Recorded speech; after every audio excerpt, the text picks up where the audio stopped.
¿Por qué divididos?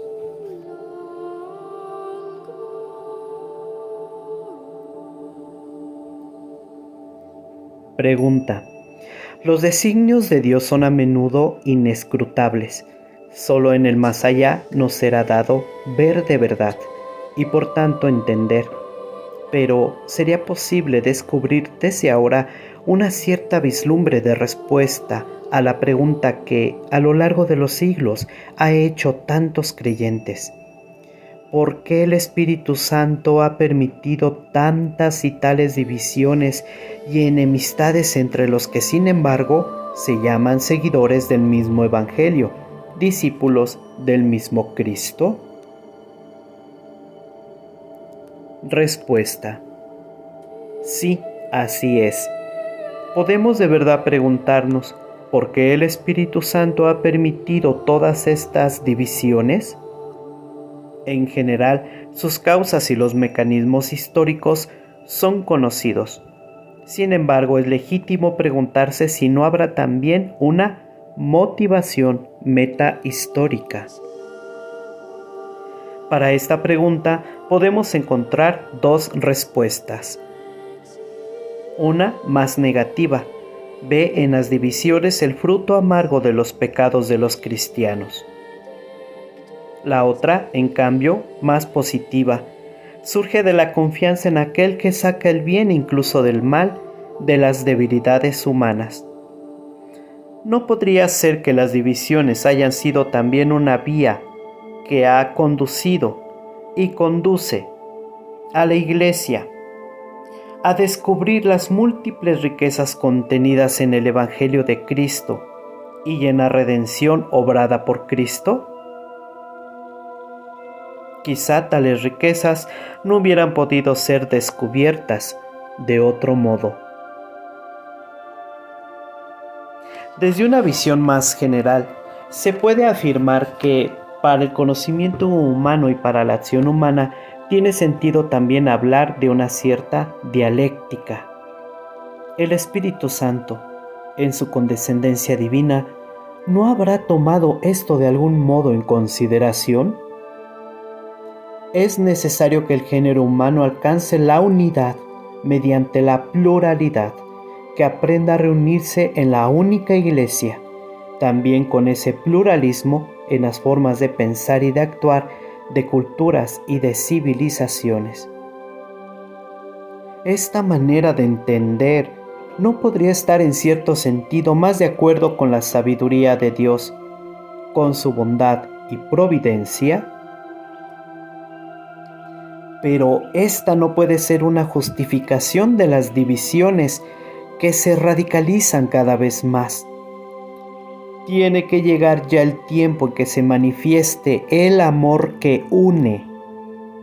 Numerosos son los indicios que permiten pensar que ese tiempo efectivamente ya ha llegado. Y en consecuencia, resulta evidente la importancia del diálogo ecuménico para el cristianismo. Este diálogo constituye una respuesta a la invitación de la primera carta de Pedro a dar razón de la esperanza que está en nosotros. Confrontar primera de Pedro 3:15. El mutuo respeto es condición previa para un auténtico ecumenismo. He recordado poco antes las experiencias vividas en el país donde nací y he subrayado cómo los acontecimientos de su historia formaron una sociedad pluriconfesional y plurinacional, caracterizada por una gran tolerancia. En los tiempos en que en Occidente tenían lugar procesos y se encendían hogueras para los herejes, el último rey polaco de la estirpe de los Jagiellonii dio prueba de ello con estas palabras: «No soy rey de vuestras conciencias». Recordemos además que el Señor Jesús confirió a Pedro tareas pastorales que consisten en mantener la unidad de la grey. En el ministerio petrino está también el ministerio de la unidad, que se desarrolla en particular en el campo ecuménico. La tarea de Pedro es la de buscar constantemente las vías que sirvan al mantenimiento de la unidad. No debe crear obstáculos, sino buscar soluciones, lo cual no está en contradicción con la tarea que le ha confiado Cristo de confirmar a los hermanos en la fe. Confrontar Lucas 22:32. Por otra parte, es significativo que Cristo haya pronunciado estas palabras cuando el apóstol iba a renegar de él. Era como si el maestro mismo hubiese querido decirle: acuérdate de que eres débil, de que también tú tienes necesidad de una incesante conversión. Podrás confirmar a los otros en la medida en que tengas conciencia de tu debilidad. Te doy como tarea la verdad, la gran verdad de Dios, destinada a la salvación del hombre. Pero esta verdad no puede ser predicada y realizada de ningún otro modo más que amando.